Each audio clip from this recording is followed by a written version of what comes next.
மகாத்மா காந்தி தேசிய வேலை உறுதி திட்டத்தை பற்றி இங்கே விவாதம் நடந்து கொண்டிருக்கிறது. எதிர்கட்சி தலைவர் சொல்வது 100% உண்மை, நான் மறுக்கல. ஆனால் அது யார் செய்து கொடுக்கணும்? ஒன்றிய அரசு. யார் ஒன்றிய அரசு? ஆனால் அவன் நாங்கள் எதிர்பார்த்தோம், நாங்கள் இந்தியா கூட்டணி ஆட்சிக்கு வரணும்னு எதிர்பார்த்தோம், வரல. நீங்கள் வந்தீங்க, நீங்கள் குரல் கொடுத்துருக்கலாம்ல. இப்போ கூட்டணியில் சேர்ந்தீங்க, இப்பயாவது குரல் கொடுங்க. ஆனால் உங்கள் ஆட்சியில் வந்ததெல்லாம் ஓடி போச்சு. அது என்ன காரணம்? அதெல்லாம் சொல்லணுமா? அது எந்த கவலையும் பட வேண்டாம். அடுத்த ஆட்சி திராவிட மாடல் ஆட்சி தான் என்பதை உறுதி. Thiru Edappadi Palanisamy ji and all the other leaders of a united and strong Anna DMK led NDA in the state of Tamil Nadu, which will come to power in April. நாளை நடைபெறுகின்ற கூட்டம் தமிழகத்தில் மிகப்பெரிய மாற்றத்தை ஏற்படுத்துகின்ற கூட்டமாக இருக்கும். எங்களுடைய கூட்டணியுடைய வெற்றிக்கு அச்சாணியாக அமையும். மத்தியிலே பாரத பிரதமர் மோடி அவர்கள் தலைமையிலே ஆட்சி, தமிழகத்திலே அதிமுக ஆட்சி நிலவும். அப்பொழுது தமிழகம் மிகப்பெரிய ஏற்றத்தை பெறும், மிகப்பெரிய வளர்ச்சி பெறும். இதுநாள் வரை இல்லாத ஒரு வளர்ச்சியை இந்த தேர்தல் மூலமாக வெற்றி பெற்று மக்களுக்கு வழங்கும் என்பதை இந்த நேரத்திலே தெரிவித்துக் கொள்கின்றேன். பாஜகவுக்கு எத்தனை இடங்கள் என்று எதை முடிவு பண்ணிட்டாங்க? டிடிவி தினகரன் உங்க பேரை சார் விஜயகாந்த் பார்ட்டி சார் ஓபிஎஸ்னும் என்டிஏ கூட்டணியில வருவாங்க. அரசியல் யாரோ சொன்னாங்க நிரந்தரம் என்பது எதுவும் இல்லைன்னு. அதனால் எனக்கு நம்பிக்கை இருக்கிறது. அண்ணன் ஓபிஎஸ் அவர்களும் மிக முக்கியமான தலைவர், தமிழ்நாட்டினுடைய முன்னாள் முதலமைச்சர், நல்ல ஒரு மனிதர், நல்ல முடிவு அவர் எடுப்பார் என்கின்ற முழு நம்பிக்கை எனக்கு இருக்கு. விஜய் வர வாய்ப்பு இருக்கா என்டிஏ? ஆனால் யார் வருவாங்க வரமாட்டாங்க அதுக்குள்ளே நான் போக விரும்பலைங்கன்னா, என்டிஏ கூட்டணியில் வந்து தேமுதிக வருவோன்ற எதிர்பார்ப்பு இருந்தது. ஆனால் இப்போ வரைக்கும் என்டிஏலேருந்து யாருமே என்கிட்ட பேச்சுவார்த்தை நடத்தலை அப்படிங்கிற மாதிரி பிரேமலதா நேற்று சொல்லியிருக்காங்க. அதை பற்றி நான் கருத்து சொல்ல விரும்பலைங்கன்னா, யாரும் எங்கேயும் போவதில்லை. எல்லாருக்கும் அந்த நேரம் கொடுங்க, காலம் கொடுங்க. எல்லோரும் முடிவெடுப்பதற்கு ப்ரெஷர் பண்ணாமல் விடுவோம். எல்லோரும் நல்ல முடிவெடுப்பாங்க. எங்களுடைய தலைவர் அவரால் தேர்ந்தெடுக்கப்பட்ட சின்னம். எங்களுடைய மொத்தம் 10 சின்னம் கொடுத்தோம். ப்ரையாரிட்டியில் எங்களுடைய தலைவர் கொடுத்த ப்ரையாரிட்டியில் முதல் சின்னமாக விசில் சின்னம் இருந்தது. கண்டிப்பாக எங்களுடைய தலைவரின் ஆசைப்படி தமிழக மக்களின் ஒட்டுமொத்த எதிர்பார்ப்பும் ஒட்டுமொத்த ஆசையும் எங்களுடைய தலைவர் என்று முதல்வராக வர வேண்டும் என்பதுதான். அதற்கு முதல் படியாக இந்த சின்னம் வழங்கப்பட்டுள்ளது. கண்டிப்பாக 2026 தேர்தலில் வெற்றி சின்னமாக இந்த விசில் சின்னம் இருக்கும் என்பதில் எந்த மாற்று கருத்தும் இல்லை. வணக்கம், இது கேள்விக்களம். பிரதமர் மோடி நாளை தமிழ்நாடு வருகிறார். அந்த கூட்டத்தில் அதிமுக பாஜகவின் என்டிஏ கூட்டணி தலைவர்கள், புதிதாக வந்த திரு டிடிவி தினகரன், இன்று இணைந்த ஏசி சண்முகம், அதற்குள்ள நாளைக்குள் எவ்வளவு சாத்தியமோ அவர்களையெல்லாம் மேடையேற்றக்கூடிய திட்டம் இருக்கிறது என்டிஏ கூட்டணிக்கு. இதற்கிடையில் முதலமைச்சர் ஸ்டாலின் இன்று சட்டமன்றத்திலேயே திராவிட மாடல் 2.0 ஆட்சி அமைவது நிச்சயம் என்று சூழலை செய்திருக்கிறார். இதற்கிடையில் விஜய் அவர்களுடைய தமாகவிற்கு, அதாவது அதிகாரப்பூர்வமாக இன்னும் அங்கீகரிக்கப்படாத கட்சி, வெறும் பதிவு செய்யப்பட்ட கட்சிக்கு வந்து விசில் சின்னம் கிடைத்திருக்கு. இதெல்லாம் வைத்து தான் இன்று பேச இருக்கிறோம். விறுவிறுப்படைந்திருக்கிறதா தேர்தல் களம், வெற்றியை தரப்போவது யார் வியூகம் அப்படின்றதா பேசுகிறோம். நம்மோடு இணைகிறார்கள் அரசியல் விமர்சகர் சூர்யா சேவியர், பத்திரிகையாளர்கள் திரு ஜீவசகாப்தன், பாக்கி, சாமிநாதன் மற்றும் வழக்கறிஞர் மணிகண்டன். அனைவருக்கும் வணக்கம். திரு மணிகண்டன், உங்களிடமிருந்தே தொடங்கணும்னு நினைக்கிறேன். முக்கியமாக ஒரு விஷயம் சொல்கிறார். நாளைக்கு நடக்கக்கூடிய பிரதமருடைய கூட்டம் பெரிய மாற்றத்தை தமிழ்நாட்டில் ஏற்படுத்தும்ன்றது ஒன்று. இன்னொன்று, அவர்கள் பேசும்போது திரு எடப்பாடி பழனிசாமி அவர்கள் சொன்னதில் ஒரு முக்கியமான விஷயம், டெல்லியில் பிரதமர் மோடி தலைமையில் ஆட்சி, தமிழ்நாட்டில் அதிமுக ஆட்சியின், அவர் என்டிஏ என்ற வார்த்தையை சொல்வதில்லை. தினகரன் கூட நேற்று எங்கள் கட்சியினரும் வந்து அமைச்சரவையில் இடம்பெறுவார்கள், அமமுகவினரும் அமைச்சராவார்கள் என்று சொல்கிறார். ஆனால் அதிமுக ஆட்சி அமையும் தான் திரு எடப்பாடி பழனிசாமி அவர்கள் தெளிவாக சொல்கிறார், மீண்டும் உறுதிப்படுத்தார். என தொடர்ந்து அவர் சொல்லக்கூடியது அதிமுக ஆட்சின்னு தான், கூட்டணி ஆட்சி கிடையாதுன்னு தான். எது புது நம்பிக்கையை கொடுக்குதா டிடிவி தினகரன் வந்தது உங்களுக்கு? சன் நியூஸ் நேயர்களுக்கு வணக்கம். மயக்கமா குழப்பமா மனதிலே கலக்கமா ஜீவசகாப்தன் முகத்திலே நடுக்கமா அப்படின்னு ஒரு பாட்டோட ஆரம்பிக்கலாம் அப்படின்னு நினைக்கிறேங்க. ஏன்னா ஜீவசகாப்தன் மாதிரி உள்ள நண்பர்கள் பார்த்தீங்க அப்படின்னா, கடந்த 6 மாசமா பார்த்தீங்கன்னா அதிமுக 2ஆ இருக்குதுங்க, 4ஆ இருக்குது, 8ஆ இருக்குது, 16ஆ இருக்குது, பிரிஞ்சு இருக்குதுங்க. வலிமையுள்ள சக்தியாக மாறணுங்க. டெல்டாவில் வீக்காக இருக்குதுங்க.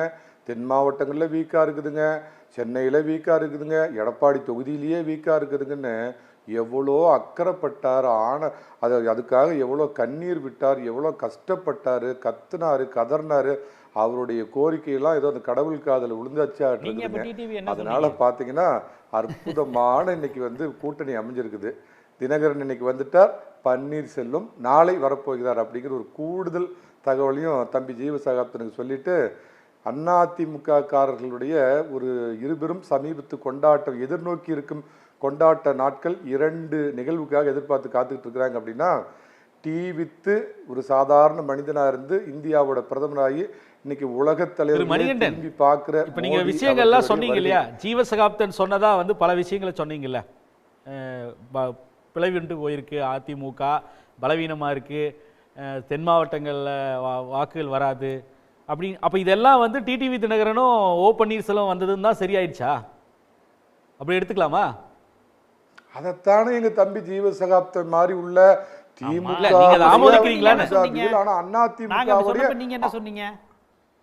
நான் ஐயா நான் கேட்கறது டெய்லி பார்த்தீங்கன்னா எல்லா டிவிலையும் உட்காந்துட்டு அதிமுக 2, 4, 6, 8, 16 பிரிஞ்சிருக்குதுங்கன்னு இவ்வளோ கவலைப்பட்டாங்களே. இவங்க கவலையெல்லாம் தீர்க்கும் அருமருந்தா இன்னைக்கு தினகரன் கூட வந்துட்டார். நாளைக்கு பன்னீர்செல்வம் பழைய பன்னீர்செல்வம் ஆயிட்டு வரணும் அப்படின்னு சொன்னதை ஏற்றுக்கிட்டு நாளைக்கு வரப்போறார்.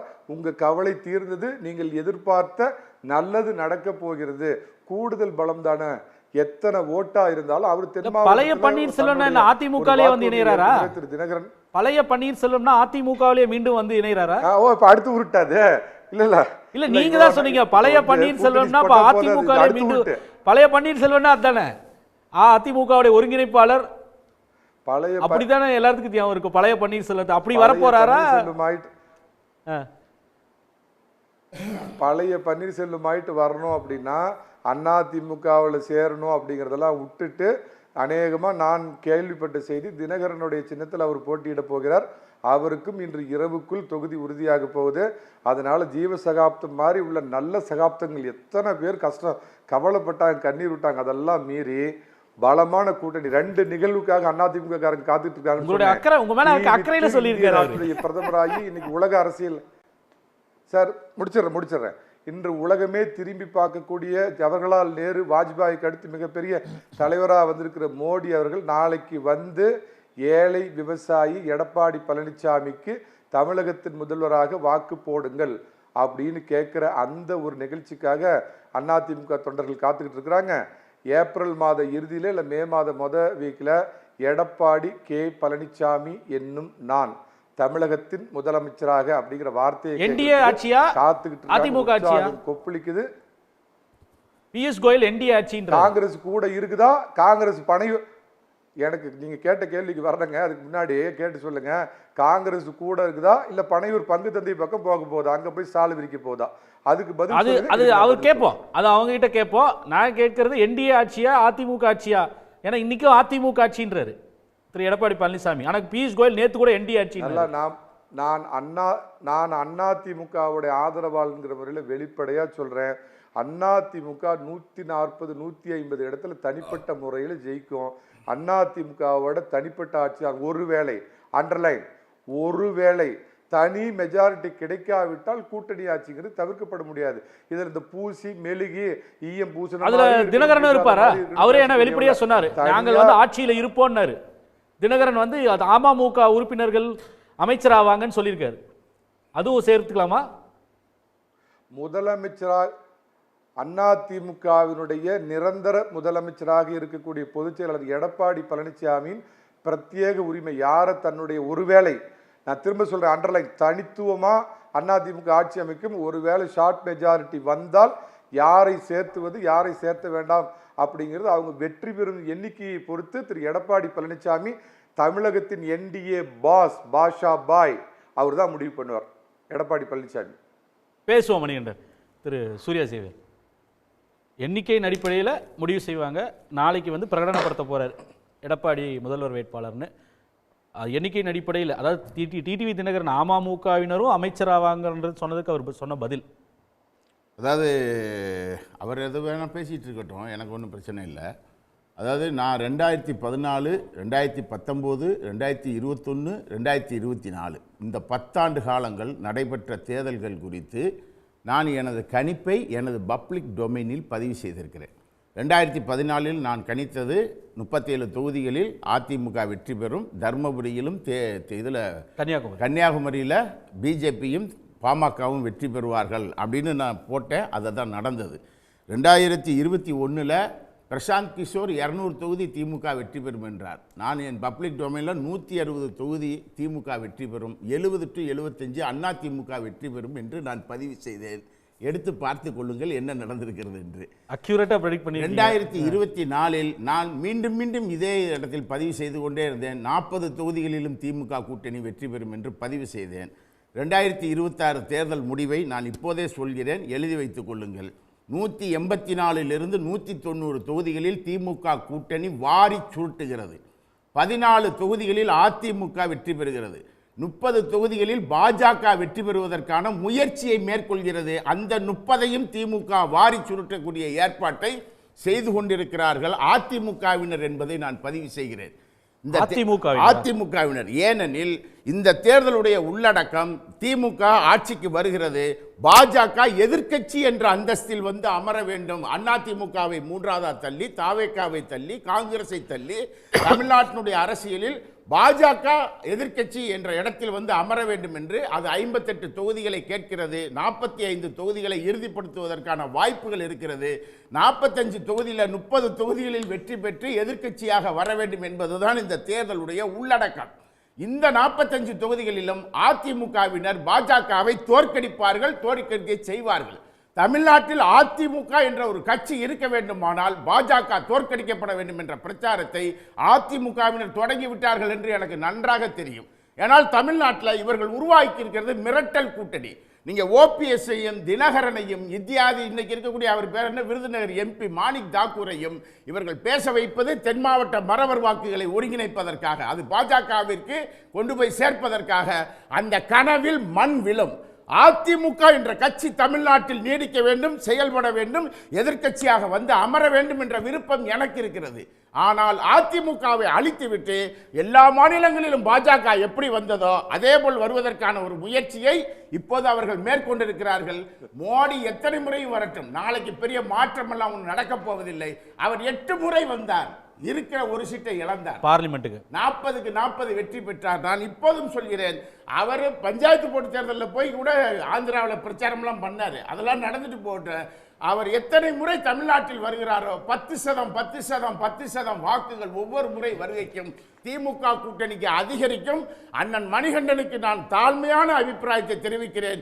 அதிமுகவை காப்பாற்ற தமிழ்நாட்டில் முயற்சி செய்யுங்கள். திமுக கூட்டணி வெற்றி பெற்றுவிட்டது, அது மாற்றமே இல்லை.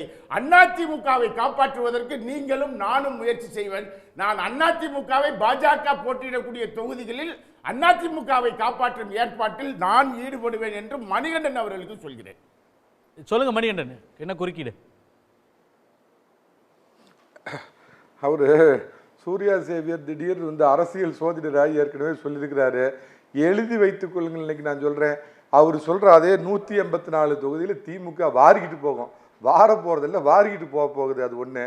பாஜகவிற்கு எத்தனை இடங்கள் அப்படின்னு இன்னும் முடிவாகாதப்ப பாஜக தமிழகத்தின் எதிர்க்கட்சியாக வரும்னா எவ்வளோ இவர் கூற்றுலேயே பாருங்க ஒரு நகைமுரண் இருக்குது. அப்ப அதிமுகவை புறக்கணித்து விட்டு பாஜக மிகச்சிறந்த கட்சி அப்படின்னு பாஜகவுக்கு தமிழக மக்கள் 35 இடத்துக்கு வெற்றியை கொடுக்கறதுக்கு தயாராயிட்டாங்கன்னா பாஜக அந்த அளவுக்கு பெரிய அளவுல வளர்ந்துருக்குது அப்படின்னு அவர் சொல்ல வர்றாருன்னு. அது பாஜகவோட திட்டம்ன்றாரு. அமித்ஷாவோட திட்டம் இங்கே பிரதான எதிர்க்கட்சியாக மாற்ற வேண்டும் பாஜகவை. அப்படித்தான் வந்து அவங்க ஒவ்வொரு மாநிலத்திலையும் வந்து பிராந்திய கட்சியை வந்து கபலீகரம் செய்து அவர்கள் வந்து ஆட்சிக்கு வந்திருக்காங்க அப்படின்றத அவர் சொல்றாரு. அதற்கு பல உதாரணங்கள் இருக்கு, இது பல முறை பேசி இருக்கோம். அதே திட்டத்தின் அதிமுக அழிக்கணும்ன்றத இந்த தேர்தல் அவங்க வியூ பண்றாரு. ஒரு வாதத்துக்காக வச்சுக்கிறேங்க. அமித்ஷாவோட வியூ அதுவா இருக்கலாம், மோடி கால் வச்ச இடம்லாம் டைனாஸ்டிக் குடும்ப அரசியல் பண்ணி நாசமா போச்சு. பாத்தீங்களா, இந்த இந்தியா பீகார்ல குடும்ப அரசியல் காலி, டெல்லியை கொள்ளையடிச்ச கேஜ்ரிவால் காலி, நாளைக்கு மம்தா காலி, நாளைக்கு மறுநாள் தமிழ்நாட்டில் இருக்கிற இந்த குடும்ப ஆட்சி காலி. மோடி கால் வச்சா பாஜக குடும்ப அரசியல் குறித்து, பாஜகவினுடைய குடும்ப அரசியல் குறித்து ஒரு பெரிய பட்டியலே வாசிக்கிறேன். அண்ணன் மணிகண்டன் அமர்ந்து கேட்க தயாரா? பாஜகவில் ராஜ்நாத் சிங்கில் துவங்கி எத்தனை பேர் திமுகவில் எத்தனை பாஜகவில் தலைவர் இது வரைக்கும் வந்திருக்காங்களா வாரிசு அடிப்படையில? பாஜக தலைவர் வந்திருக்க பியூஷ் கோயல் வாரிசுதான். திமுகவில் கலைஞருக்கு அப்புறம் ஸ்டாலின், இன்ப நிதி, உதயநிதி வாரிசுக்காக அதிமுகவை அடகு வைத்தீங்களோ? உங்க மாமனாருக்கு, உங்க சம்பந்திக்கு, உங்க மகனுக்காக அதிமுகவை எடப்பாடி எப்படி கொண்டு போய் பாஜகவிடம் அடகு வைத்தாரோ அது வாரிசு. இது வாரிசு அல்ல, இது கொள்கை வாரிசு. நாங்கள் போராடுவோம். தமிழ்நாட்டில் பாஜகவை வரவிடாமல் நாங்கள் போராடுவோம்.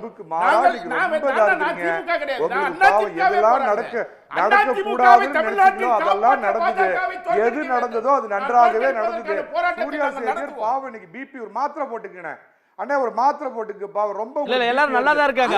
அது தேவையில்லை இல்ல. நீங்க வந்து டென்ஷன் ஆவறாரு. ஹலோ மணிகண்டன், நீங்க நல்லா இருங்க, நீங்க நல்லா இருங்க, எனக்கு பிரச்சனை இல்ல. அதிமுக நல்லா இருக்கணும் தான் நான் போராடிக்கிட்டு இருக்கேன். நீங்க வந்து நல்ல மாத்திரையை போடுங்க.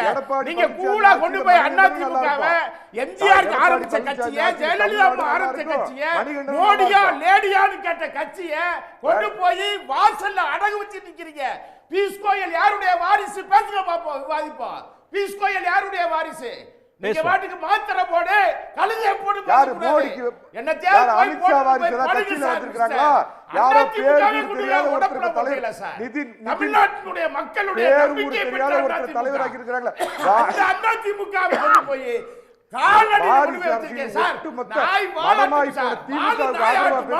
திமுக வாரிசு பட்டியல், திமுக வாரிசு பாஜக தலைவர் வாரிசு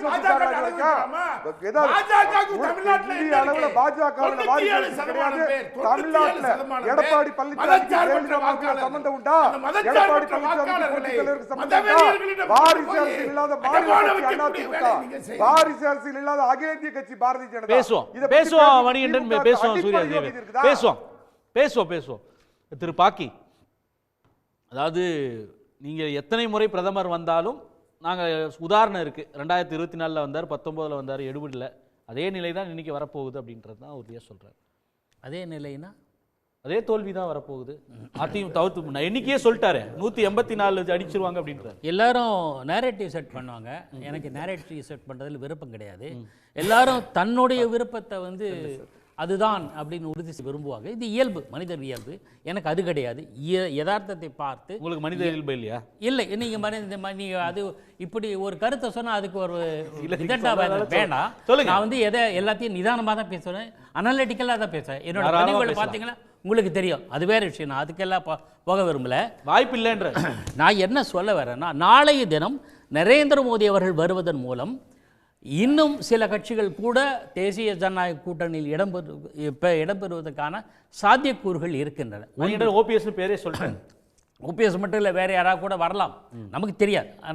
நான் வந்து நாஸ்டர்டாம்ஸ் அல்ல சூர்யா சேவியர் போடுற ப்ரெடிக்ஷன் சொல்லக்கூடிய ஆள் அல்ல. அவர் செஃபாலஜி சொல்கிறார்.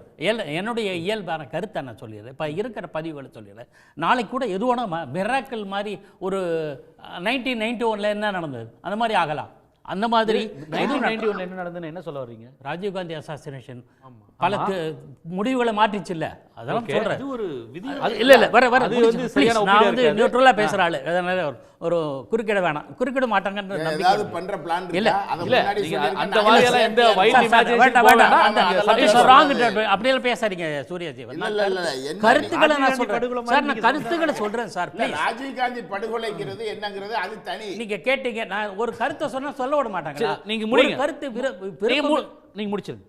அதாவது நாளைய தினம் அதாவது எய்ம் என்னென்ன சார், தமிழ்நாட்டில் திமுக அரசு மீது ஒரு அதிருப்தி இருக்கிறது. அது இல்லைன்னு சொல்கிறது நமக்கு பிடிச்சிருந்தா நம்ம இல்லைன்னு சொல்லலாம், அது வேறு விஷயம். யதார்த்தமாக இருக்கிறது. ஆனால் அந்த அதிருப்தியை எதிர்க்கட்சிகள் பயன்படுத்திக் கொள்வதற்கான சாத்தியக்கூறுகள் எப்போதும் இருக்கும். இன்றைக்கு தினம் பார்த்தீங்கன்னா நாம் தமிழர் திமுக ஆதரவா, தாவேகா திமுக ஆதரவா, தேசிய ஜனநாயக கூட்டணி திமுக ஆதரவா, அல்ல தேசிய ஜனநாயக கூட்டணியில் பாஜக திமுக ஆதரவா, அதிமுக திமுக ஆதரவா? இல்லை, இதெல்லாம் ஒரு புள்ளி இல்லை. இந்த புள்ளிகளை இணைப்பதற்கான முயற்சி தான் பாஜக, அதிமுக. அதுக்கு ஏற்கனவே செட் ஆயிடுச்சு. அன்புமணி ராமதாஸ் வந்துட்டாரு, டிடிவி தினகரன், அவங்க சீமானு விஜய் 2 பேருமே இந்த கூட்டணிக்கே வந்துட போறாங்களா சார்? சீமானு விஜயும் இந்த கூட்டணிக்கு வந்துட போறாங்க. நீங்க தான் சொல்றீங்க இதெல்லாம் இணைக்கக்கூடிய புள்ளி பாஜகனா, பாஜக அப்படிதான் ஒண்ணா கொண்டு வருது. இல்ல ட்ரம்ப்னோட ரிபப்ளிக் பார்ட்டி கூட சேருமான்னு கேட்பீங்க. அது அப்படியே பேசாதீங்க. இல்ல அப்படி நினைச்சா நான் வந்து ஈடி அங்க ஒர்க் பண்ண முடிஞ்சா அதையும் கொண்டு வரலாம். அனலிட்டிக்கலா பேசுறேன். will you please allow me to speak? இல்ல நீங்க தாங்க சொன்னீங்க. இல்ல நீங்க தான் சொன்னீங்க எல்லாருமே வந்து திமுகவுக்கு எதிர்ப்பு நிலையில் இருக்காங்க, எல்லாரும் இணைக்கக்கூடிய புள்ளி பாஜக அப்படின்னு சொன்னீங்க. அப்படின்னா அவர்களையும் பாஜக கொண்டு வந்துட போகுதா? அது எதை பத்தி நான் ஜோசியம்லாம் சொல்ல விரும்பல. நாளை இது நடக்கிறதுல ஏற்கனவே தேசிய ஜனநாயக கூட்டணியில் இடம்பெற்று இருக்கிற கட்சிகள் மீண்டும் இணைவதற்கான சாத்தியக்கூறுகள் நிறைய இருக்கு. டிடிவி தினகரனும் எடப்பாடி பழனிசாமி அரசியல் ரீதியாக முரண்பட்ட கருத்துக்களை பல சமயம் பகிர்ந்தவர்கள். அவர்களே எடப்பாடி பழனிசாமி தலைமையை டிடிவி தினகரன் பாஜகவே ஏற்றுக்கொண்டது. நீங்கள் ஒரு இன்டர்பிரேஷன் பியூஷ் கோயல் சொன்னதை ஒரு கவனிக்கணும். ஏடிஎம்கே லெட் என்டிஏன்னு தான் சொல்லியிருக்கார். நீங்கள் மறுபடியும் வேணால் காட்டொலி போட்டு பாருங்கள். ஏன் தப்பாக இருந்தாலும் அது எனக்கு தெரியாது, அப்படி தான் சொல்லியிருக்கார். நாம் இன்று வரையில் அவங்க வந்து அது டிஸ்பியூட் ஆகலை. ஏன்னா அவங்களுக்கு தெரியும் சார், எடப்பாடி பேரை சொல்லாமல் வேற யாராவது சொன்னால் நமக்கு ஓட்டு வராதுன்னு பிஜேபிக்கு தெரியும். பிஜேபி சார் பக்கா பாலிட்டிக்ஸ் 24/7 நடத்தக்கூடிய சிறந்த கட்சி. நான் அதுக்காக உடனே சர்டிஃபிகேட் கொடுத்தா நீ பிஜேபியான்னு கேட்காதீங்க, அதெல்லாம் அல்ல. சொல்லவே இல்லை, நீங்களா தான் சொல்றீங்க. இல்லை நீங்கள் யாராவது சொல்லக்கூடும் உங்களை சொல்ல, அது தவறு என்னன்னு சொல்ல வேண்டாம். நான் அனலிட்டிக்கலாக பார்க்குறேன். நிச்சயமா BJP is a very good political பார்ட்டிக்கு. எப்படி டிடிவி தினகரன் நாங்க அமைச்சரவையில் இடம்பெறுவோம்னு சொல்றாங்க. அவங்களை பிஜேபி வந்து நாங்க அமைச்சரவையில் இடம்பெறுவோம்னு அமித்ஷாவே பேட்டி கொடுத்திருக்காரு. நாளைக்கு புரட்சி பாரதம் சொல்லக்கூடும், ஜிகே வாசன் சொல்லக்கூடும், சொல்லுவாங்க அவங்க விருப்பத்தை. எனக்கு என்னோட விருப்பத்தை நான் கூட சொல்லுவேன். எனக்கு கூட ஒரு அமைச்சர் பதவி கொடுப்பாங்கன்னு சொல்றது வேற விஷயம் சார். நாளைக்கு என்ன சூழல் அமைகிறது, வாக்கு சதவீதம், வாக்குகள் எத்தனை இடங்களை வெற்றி பெறுகிறார்கள், அது கூட்டணி ஆட்சியாக அமைவதற்கான சாத்தியக்கூறு இருக்கா? நம்பர்ஸ் இல்லைனா கிடைக்கும்ன்றீங்க. முடிச்சிட்டேன். மெஜாரிட்டி இல்லைனா சார், மெஜாரிட்டி வரலைன்னா எப்படி இருந்தாலும் அமைச்சரவையில் இடம் பெற்றுவாங்கன்றீங்க. இருக்கலாம், அது சூழலை பொறுத்து இருக்கலாம். நான் முடிச்சேன். அது மணிகண்டன் சொன்னேன், எனக்கு அவகாசம் கொடுக்க மாட்டீங்கன்னா ஆனால் டக்குன்னு நிறுத்த சொல்றீங்க. என்ன புரியல? நான் வந்து நீங்க தான் பேசுறீங்க சார். நான் என்ன சொல்றேன், ஒரே ஒரு கருத்தை நான் பதிவு பண்ணிடுறேன். தேசிய ஜனநாயக கூட்டணியிலேருந்து டிடிவி வெளியில் போனார், ஓபிஎஸ் வெளியில் போனார், பாஜக வெளியில் போச்சு, அதிமுக போச்சு, எல்லா கதையும் சொல்கிறோமே. போனவங்க யாரும் திமுக அணியில் போனாங்களா? இல்லை அவங்க தனியாக இருந்தாங்க, மறுபடியும் அங்கே வந்துடுறாங்க. So it seems to be almost natural alliance, nothing wrong in it. நீங்கள் சரியா அவரை சப்போர்ட் பண்ணுறதுக்கு நான் தூக்கில் தொங்கலான்னு சொல்கிறதா நேச்சுரல் அலையன்ஸா சார்? உடனே நானும் பழைய கூட நட்புன்னு கேட்பேன். இப்போ சொல்லி தாராளமாக சொல்லலாம். 2014 அப்படி சேர்ந்து அவங்க ஆட்சிக்கு வரல. நமக்கு வாதம் முக்கியம் இல்லை, எனக்கு வாதம் அல்ல முக்கியம், கருத்து தான் முக்கியம். இந்த வாதத்தை மக்கள் அந்த வாதத்தை தான் சார் உள்வாங்குறாங்க. வாதம் எனக்கு வாதப்பிரச்சனை இல்ல. நீங்க ஒரு நிமிஷம் கேள்வியை முதல் உள்வாங்குங்க பாக்கி. அதாவது இந்த தலைவர்கள் பேசக்கூடிய இப்ப காங்கிரஸ் ஆட்சியில பங்கு கேட்குதுன்னு காங்கிரஸ் தலைவர்கள் சொல்லக்கூடிய கருத்து திமுக கூட்டணியோட இன்டெகிரிட்டியை கேள்வி எழுப்புமா அப்படின்னு கேட்கும்போது நிச்சயமா அது எப்படி மக்கள்கிட்ட போகுமோ அதே போல திரு டிடிவி தினகரன் ஒரு வாரத்துக்கு முன்னாடி வரைக்கும் 10 நாளைக்கு முன்னாடி வரைக்கும் எடப்பாடி பழனிசாமி அவர்களை பத்தி பேசினதும் மக்கள்கிட்ட போய் சேரும்ல, அதெல்லாம் ஜெல் ஆகுமா அப்படின்றதா கேள்வி. நீங்க வந்து ஒரு தர்க்கத்தை மட்டும் முன்வைக்கிறது இல்ல, அது யதார்த்தத்தையும் பேசணும்ல. ஜெல் ஆகுமா இல்லையா அப்படிங்கிற ஜோசியம்ல இப்ப அது ஜோசியம் கிடையாது. உங்களோட ஜேர்னலிஸ்டா உங்களோட அனுபவத்தில் நான் கேட்கிறேன். அனுபவத்தில் அடிப்படையில் சொல்றேன், இது ஏற்றுக்கொள்ளப்பட்டதாகத்தான் அமையும். அந்த நரேந்திர மோடி வருவதற்கு காரணமே வந்த பிறகு இதெல்லாம் செட் ஆகும். அப்படி இருக்கும்போது மோடி வந்து பைண்ட் பண்ணிடுவார் எல்லாத்தையும், அப்படி புரிஞ்சுக்கலாம் இல்லையா? நீங்க சொல்லிட்டு போங்க சார், பரவாயில்ல. நான் சொன்னாலுமே அதுக்கு ஒரு சார் நரேந்திர மோடி வந்தா செட் ஆயிடும்னா பைண்ட் பண்ணிடுவாருன்னு தானே இன்டர்பிரட் பண்ண முடியும். வேற என்ன சொல்றது நீங்க? எனக்கு புரியல. நான் முதல்ல சொன்னது தானே, மறுபடியும் நீங்க அதை தானே சொல்றீங்க. நான் முதல்ல மோடி வந்தா எல்லாம் செட் ஆயிடும்னா அவர் வந்தா எல்லாம் பைண்ட் ஆயிடும் தானே அர்த்தம். அதை தான் நானும் கேட்கிறேன். அதுதான் சார் நீங்க சொல்றதை நான் இன்டர்பிரட் பண்றேன் சார். திரு ஜீவா இல்லை, இப்போ இந்த மணிகண்டன் சார் தொடக்கத்திலேயே சொன்னார், டிடிவி வருகிறார், ஓபிஎஸும் வரப்போகிறார், ரொம்ப மகிழ்ச்சியாக சொன்னார். டிடிவி ஓபிஎஸ்ஸை பற்றி ஒரு 3-4 நாட்களுக்கு முன்பு வரை அவங்க என்ன பேசிக்கிட்டு இருந்தாங்க, அதைத்தான் நான் கேட்டேன் நான். அதாவது டிடிவி ஓபிஎஸ்ஸை வந்து இவங்க ஒதுக்கி வைக்கிற வரையும் ஏடிஎம்கேக்கு பின்னடைவுன்னு தான் நான் சொல்கிறேன். இப்பயும் அதை தான் சொன்னேன். இப்போ இவங்க என்ன சொல்கிறாங்க, இதே டிடிவியை பற்றி ஓபிஎஸ்ஸை பற்றி அவங்க சொன்னது அவர்களை சேர்க்க முடியாது, அவங்க துரோகின்னு அவங்க தான் சொன்னாங்க. அவர்கள் சொன்னதிலிருந்து தான் நம்ம அந்த வாதங்களை வந்து வைக்கிறோம்.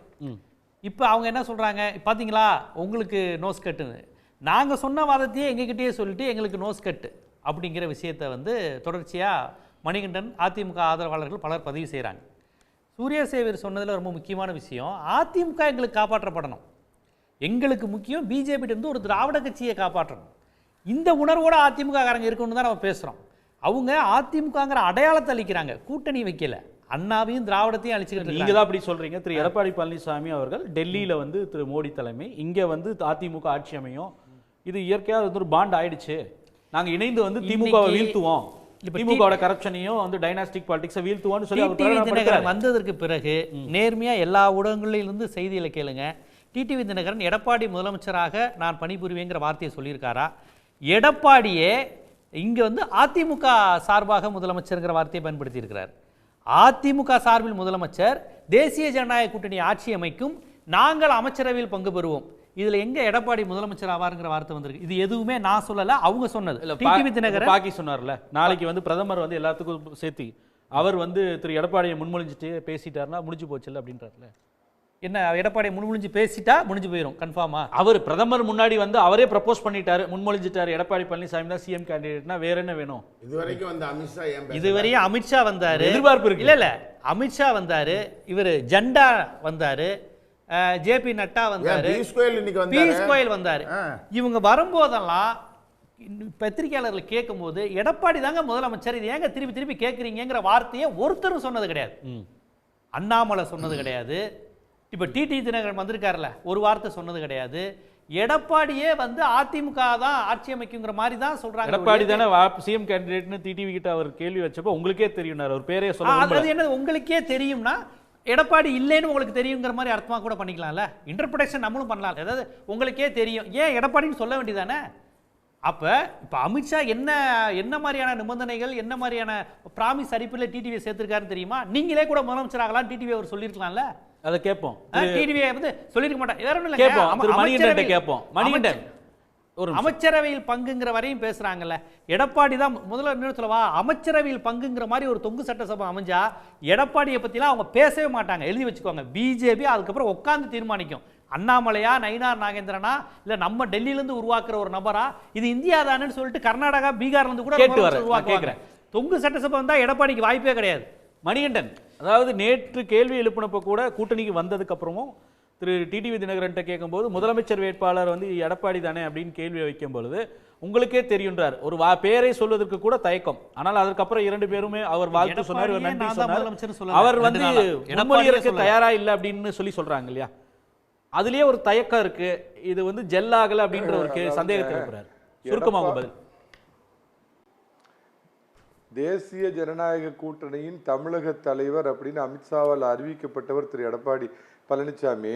எடப்பாடி தாங்க எங்களுடைய முதலமைச்சர் வேட்பாளர்னா இல்லைங்க, எடப்பாடி பழனிசாமின்னு முழு பேர் சொல்லலைங்க. அப்புறம் எடப்பாடி கே பழனிசாமின்னு சொன்னால் இல்லைங்க, எடப்பாடி கருப்பண்ண கவுண்டர் மகன் பழனிசாமின்னு சொல்லலைங்க. என்ன பிதற்றல், கொஞ்சம் பொறுங்க. இன்னைக்கு நைட் நல்லா தூக்க மாத்திரை போட்டு படுத்து தூங்குங்க. ஜீவா, நான் அதாவது வந்து இல்ல எல்லாரும் கொஞ்சம் கண்ணியத்தோட பேசுவோம். இல்ல நான் வந்து சொல்ல வர்றது, தொங்கு சட்டமன்றம் ஒன்று வந்துருச்சுன்னா அது பாஜக ஆட்சி தான், எழுதி வச்சுக்கோங்க, அதுல எந்த சந்தேகம் இல்லை. நான் இன்னைக்கு சொல்றேன், அது திமுக சார்பில் தொடர்ந்து வைக்கக்கூடியது. ஆனா அவர் சொல்லக்கூடியது வந்து இங்க எடப்பாடி பழனிசாமி தான் அந்த தலைமை தாங்க போறார் இந்த தேர்தல் அப்படின்ற சந்தேகமே இல்லை. இந்த மாதிரி விவாதங்களை பங்கேற்கின்ற இவர்களை போடுறவர்கள் அவ்வப்போது சொல்றாங்களே, எங்க சொல்லியிருக்காரு? அமித்ஷா சொல்லியிருக்காரா?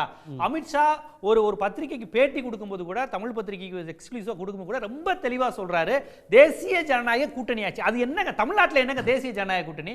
அதிமுக கூட்டணின்னு சொல்ல வேண்டியதான். முதலமைச்சர் வேட்பாளர் நீங்க சொல்றது இல்லையா, இந்தியா கூட்டணிக்கு இங்க வந்து தலைமை வந்து திரு முதலமைச்சர் ஸ்டாலின், டெல்லியில வந்து ராகுல் காந்தி. அதைத்தான் நான் சொல்றேன், அப்படி சொல்லுங்க. அதே மாதிரி எங்களுக்கு எடப்பாடி தான் அப்படின்னு சொல்லுங்க பாப்போம். அப்படி அவங்க சொல்வதே கிடையாது. அமித்ஷாவும் சொல்றது கிடையாது, ஜெண்டாவும் சொன்னது கிடையாது, பீயூஷ் கோயலும் சொன்னது கிடையாது. இப்ப சேர்ந்து பைஜெயந்த் பாண்டா, பைஜெயந்த் பாண்டா, சரி சாரி ஜெண்டா இல்ல, சாரி பாண்டா மன்னிக்கணும், பாண்டாவும் சொன்னது கிடையாது.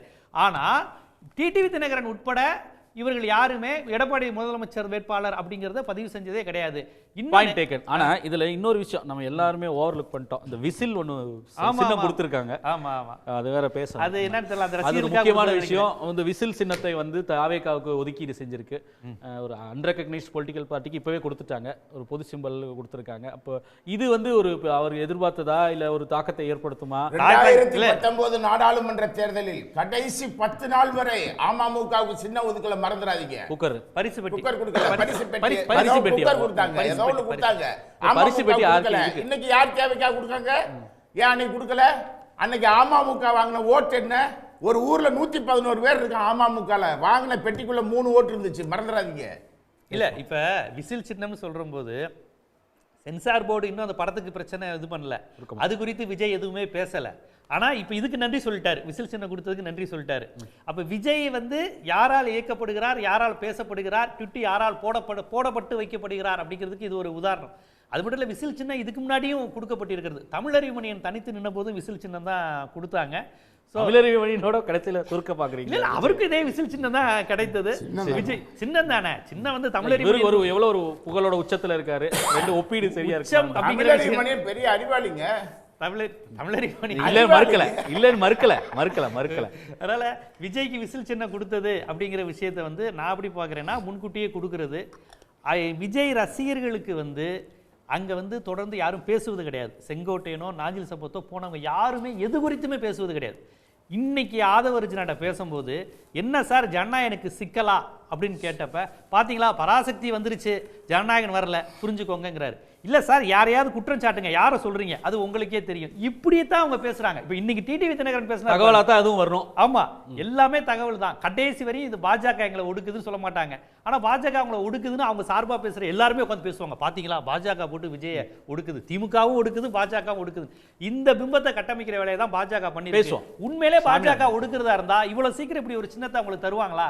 அதனால அவங்களுடைய செல்ல பிள்ளை தான். அவங்க பார்த்து சொன்னா சொல்லுவாரு, அவங்க பார்த்து அறிக்கை சொன்னா அறிக்கை விடுவார். அதுதான் விசில் சின்னத்தின் பின்னணியா நான் பார்க்குறேன். பேசுவோம். திரு சாமிநாதன், உங்களுடைய கருத்து. ரொம்ப நேரம் காக்க வச்சிட்டோம். நிச்சயமா சார். இப்போ விஜய் அவர்களை பொறுத்த வரைக்கும் விசில் சின்னம் கிடைத்திருக்கிறது அவருக்கு ஒரு இடைக்கால ஆறுதல்.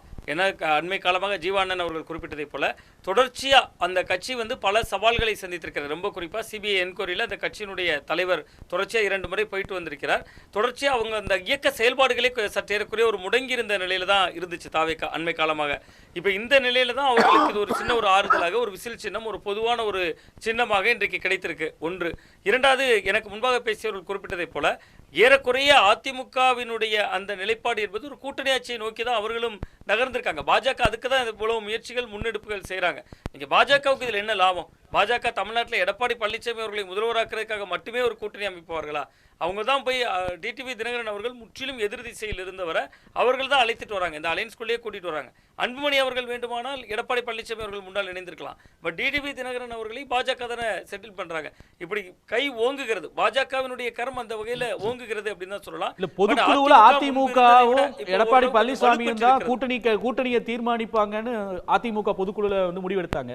ஆனால் இங்க பாமக நீங்க சொன்னது போல அன்புமணியை தவிர்த்து மித்த எல்லோரையும் உள்ள கூட்டிட்டு வர்றதுன்றது பாஜக தான் ஒரு முன்முயற்சி எடுத்து அவங்க செய்யறாங்க. எடப்பாடி அதுக்கும் டெல்லிக்கு போனாரு. அப்போ அதுலயே வந்து அவங்களுக்கு ஒரு அப்பர் ஹேண்ட் கிடைச்சிருச்சு, அவர்கள் தான் தீர்மானிக்கக்கூடிய இடத்துல இருக்குன்னு சொல்ல வரீங்களா? இல்லை, நிச்சயமாக அதிமுகவினுடைய பொதுக்குழுல 2வது தீர்மானமாக மிக முக்கியமான ஒரு தீர்மானம் போட்டாங்க. கூட்டணிக்கு நாங்கள் தான் தலைமை, கூட்டணிக்குள் இடம் பிடிக்கும் கட்சிகள் குறித்தே நாங்கள் தான் முடிவெடுப்போம் அப்படிங்கிற ஒரு வார்த்தையை 2வது தீர்மானமாக வைத்திருந்தாங்க. பட் அந்த இடத்துல என்னன்னா, அப்போ கூட்டணிக்கு இவர்கள் தான் தலைமை, இவர்கள் தான் முடிவெடுப்பாங்கன்னா டிடிவி தினகரன் அவர்கள் அந்த கூட்டணிக்குள் இணைந்த அன்று எடப்பாடி பழனிசாமி அவர்களை தான் சந்திச்சிருக்கணும். ஆனால் இவர் வரவேற்று ஒரு ட்விட் போடுற இடத்துல தான் இருந்தார் அன்றைய நாளில். இன்று வரை டிடிவி தினகரன் அவர்கள் இவர் பெயரை சொல்லி ஒரு நன்றி சொல்றதோ இவரை முதல்வராக ஏற்றுக்கொள்கிறோன்னு இதுவரைக்கும் சொல்லலை. அப்போ இந்த இடம் தான் கொஞ்சம் நெருடலான இடம். அது காலப்போக்கில் சொல்லுவாங்க. இப்பொழுதுதான் கூட்டணிக்குள்ள போயிருக்காங்க. நாளை ஒருவேளை பிரதமர் மேடையில வந்து கைகோர்ப்பாங்களோ, அதற்கான வாய்ப்புகள் இருக்கா? அது நாளைக்கு வந்து ஒரு துவக்க புள்ளியா இருந்து அதுக்கான வாய்ப்புகள் நிச்சயமா இருக்கும். அந்த வாய்ப்புகள் நிச்சயமா இருக்கும். அதனால தான் இதை அவசரப்படுத்தியான இந்த விஷயங்களையும் கூட்டணிக்குள்ள கொண்டு வரது எல்லாமே பண்ணியிருக்காங்க. இன்னொன்று, கிரவுண்ட்லையும் ஜெல்லாவாங்க. நீங்கள் ஒரு கேள்வி கூட கேட்டிருந்தீங்க இடையில, கிரவுண்டில் அது எப்படி எடுபடும் அப்படின்னு கேட்டிருந்தீங்க. தென் மாவட்டங்களில் கடந்த சட்டமன்ற தேர்தலில் 2021 சட்டமன்ற தேர்தலில் சற்றேறக்குறைய ஒரு 21 தொகுதிகளில் அதிமுக கூட்டணியினுடைய தோல்விக்கு டிடிவி தினகரன் அவர்கள் எடுத்த ஓட்டுகள் காரணமாக இருந்துச்சு. ஸோ அப்போ அந்த வகையில் அதுக்காக அமமுக அன்னைக்கு ரொம்ப வலுவாக இருந்தாங்க 2021 தேர்தல் களத்தில். பட் அன்றைக்கு இருந்த அவரோடு வந்த 18 எம்எல்ஏக்கள் இன்றைக்கி எத்தனை பேர் இருக்காங்க கூட, அன்றைக்கு இருந்த அமமுக போட்டியிட்ட வேட்பாளர்கள் எத்தனை பேர் அங்கே இருக்காங்க, பாதி பேர் திரும்பிட்டாங்க, அதிமுகவுக்கே திரும்பிட்டாங்க. இல்ல திரு சாமிநாதன், எனக்கு அதுல ஒரு பெரிய சந்தேகம். அந்த கட்சி துவங்கப்பட்டதே அது அமமுக என்ற கட்சி வந்து நிறுவப்பட்டு அந்த கட்சியை உருவாக்கி தனி கட்சியை வந்ததே திரு எடப்பாடி அவர்களை எதிர்த்து தான். அதிமுகவை எடப்பாடி பழனிசாமி அன்று ஓபிஎஸ்ஸையும் சேர்த்து இருந்தது. அவர்கள்ட்டிருந்து மீண்டும் வந்து அம்மையார் ஜெயலலிதா ஆட்சியை உருவாக்கணும், எடப்பாடி பழனிசாமி அவர்களுக்கு எதிராக உருவாக்கப்பட்ட கட்சி. அது நான் போன வாரம் வரைக்கும் அதே முழக்கத்தோடு தான் தொடர்ந்து பயணிச்சுட்டு இருந்திருக்காங்க. இடையில அப்கோர்ஸ் ஒரு கட்டத்தில் வந்து அதிமுக ஆட்சிக்காக பிரச்சாரம் செய்ய தயார்னு ஒரு சில மாதங்களுக்கு முன்னாடி சொல்லியிருந்தார். ஆனால் எந்த குறிக்கோளுக்காக கட்சி உருவாக்கப்பட்டதோ அதே நிலையில் தான் தொடர்ந்து ஒரு 6 ஆண்டுகளாக வந்து பயணிச்சுட்டு இன்னைக்கு வந்து திடீர்னு மாறும் பொழுது எப்படி ஜெல்லாயிருன்னு சொல்லி உறுதியாக சொல்றீங்க தென் மாவட்டங்களில்? அதுதான் சார் மிக முக்கியமான ஒரு இடம், அந்த இடம் தான் நான் நினைக்கிறேன். இப்போ எடப்பாடி பழனிசாமி அவர்கள் எதிர்ப்பில் உருவானதான் அம்மா மக்கள் முன்னேற்ற கழகம், அதில் எந்த சந்தேகமும் இல்லை. அது பிரதான எதிரி திமுக, அதை விட பிரதான எதிரியாக அவர்கள் எடப்பாடி பழனிசாமி அவர்களை முன்னிலைப்படுத்திக்கிட்டாங்க. அது ஒரு நிலை சார். கிட்டத்தட்ட 10 தேர்தல்களாக அமமுக பிரிந்து நிற்கிற பொழுது அதிமுகவும் தோக்குறாங்க. சரி, இந்த 10 தோல்விக்கு காரணமாக இருந்தோம் தொடர்ந்து பிரஸ் மீட்ல சொல்லிக்கலாம், எல்லா இடமும் சொல்லிக்கலாம். அமமுக எத்தனை இடம் ஜெயிச்சிருக்காங்கன்னு ஒரு கேள்வி வருதுல்ல, நம்ம கேட்டால் சொல்லிக்கலாம். கோவில்பட்டியில் மிக முக்கியமாக கணிசமான ஓட்டு எடுத்தோம், கோவில்பட்டியில் போட்டிடுறப்ப கடம்பூர் ராஜு அவர்களுக்கே ரொம்ப டஃப் ஃபைட்டு கொடுத்துட்டோம், முக்குளத்தூர் ஓட்டெல்லாம் இங்கே பின்னாடி இருந்துச்சுன்னு சொல்லிக்கலாம். நாடாளுமன்ற தேர்தலில் கணிசமான ஓட்டு எடுத்தோம், அது ஓபிஎஸ் அவர்களுக்கும் பொருந்தும், டிடிவி தினகரன் அவர்களுக்கும் பொருந்தும். எடப்பாடி பழனிசாமி அவர்கள் எப்படி தோல்வி அடைந்து கொண்டே இருந்தாரோ அதே போன்று தான் டிடிவி தினகரன் அவர்களுடைய அமமுகவும் தோல்வி அடைஞ்சிச்சு. இயல்பாகவே 2 தரப்பு தொண்டர்களும் ஒரு வகையான சோர்வுக்குள்ளே போயிட்டாங்க. அப்போ அந்த தொண்டர்கள் மத்தியில் சரி இது என்ன எதிர்ப்பு, என்ன இது, எப்படியாவது ஜெயிச்சா போதும், ஒரு கொஞ்சம் சட்டமன்ற உறுப்பினர்கள் கிடைக்கணும், இழந்து போன ஆட்சி 2 பேர் ஒன்று சேர்ந்துட்டாங்க, இணைஞ்சிட்டா போதும் நிலைமைக்கு தொண்டர்கள் வந்துட்டாங்க. சரி, அதாவது 2 தரப்புமே உண்மையிலே சோர்வடைந்துட்டாங்க. இவங்க எதிர்ப்புல அவரும் ஜெயிக்க மாட்டாரு, அவர் எதிர்ப்புல இவங்களும் ஜெயிக்க மாட்டாங்க. 2 பேரும் ஓரளவு ஒரு கூட்டணிக்குள்ள வந்தாங்கன்னா ஏதோ ஒன்று ஜெல்லாச்சுன்னா தொண்டர்களுடைய மனநிலையே அப்படி மாறி இருந்துச்சு சார். வேண்டுமானால் எடப்பாடி பழனிசாமி அவர்கள் கூட்டம் நடத்துகிறப்ப மாவட்ட செயலாளர்களை பற்றி பேசியிருக்க மாட்டாங்க இது வரைக்கும். அமமுக நடத்துகிற பொழுது அங்கே இருக்கக்கூடிய நிர்வாகிகள் தொண்டர்கள் பேசியிருக்க மாட்டாங்க. பட் கிரவுண்டில் என்னன்னா இயல்பாகவே திமுக வலிமையா இருக்கு, அதை வீழ்த்தணும்னா இவர்களாவது இணையணுமேங்கிற ஒரு எதிர்பார்ப்பு அதிமுக தொண்டர்கள்ட்டே இருந்துச்சு, அமமுக தொண்டர்கள் பக்கமும் இருந்துச்சு. ஸோ அந்த வகையில் அது கூட்டணி கிரவுண்ட்ல ஜெல்லாகும். பட் இதை தாண்டி உள்குத்து அரசியல் நடக்குமா நடக்காதா என்பது நமக்கு தேர்தல் நெருக்கத்தில் தான் தெரியும். இது வந்து அவரே சொல்லியிருந்தார், டிடிவி தினகரன் அவர்களுடைய குரலே சொல்றதா இருந்தால் ஒரு வார்த்தை அண்மையில் கூட பேசியிருந்தார், தேர்தல் நேரத்தில் எதிரியாது துரோகியாது அதெல்லாம் நம்ம பார்க்கக்கூடாதுன்னு இடையில சொல்லியிருந்தார். தேர்தல் நேரத்தில் எதிரி துரோகியை பார்க்காம களத்தில் விட்டு கொடுத்தவர்கள் கெட்டு போகலைன்னு சொல்லிட்டு அவர் நிறைய ஸ்பிரிச்சுவலா வந்து பல விஷயங்கள் எல்லாம் சொல்லியிருந்தாரு. பேசுவோம், தொடர்ந்து பேசுவோம். இதற்கிடையில மக்கள்கிட்ட ஒரு கருத்து கேட்டிருந்தோம். திரு எடப்பாடி பழனிசாமி அவர்கள் பிரதமர் மோடியினுடைய வருகை பெரிய மாற்றங்களை தமிழ்நாட்டில் உண்டு பண்ணும் அப்படின்றத பற்றி ஒரு கருத்து கேட்டிருந்தோம் அவருடைய ஸ்டேட்மெண்ட் குறித்து. அதற்கு 16% பேர் சரி என்றும் 68% பேர் தவறு என்றும் கருத்து இல்லை என்று 16% பேரும் சொல்லியிருக்காங்க. திரு மணிகண்டன், உங்களுடைய நிறைவு கருத்து மக்களுடைய கருத்தோடையும் சேர்த்தே சொல்லிடுங்க. நிச்சயமாங்க. அதுக்கு முன்னாடி ஒன்று சொல்லிடுறேன். தினகரன் பேசுனதை பற்றி கேட்டீங்க.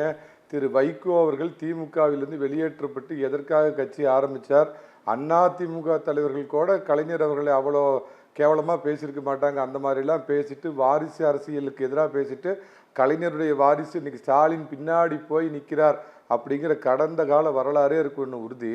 ஒன்று சொல்லிடுறேங்க, 2 கட்சி அதிமுக திமுக 2 பேருக்கும் தனி மெஜாரிட்டி கிடைக்கலன்னா 2 பேருமே இந்த கிரைசிஸை ஃபேஸ் பண்ணி ஆகணும்.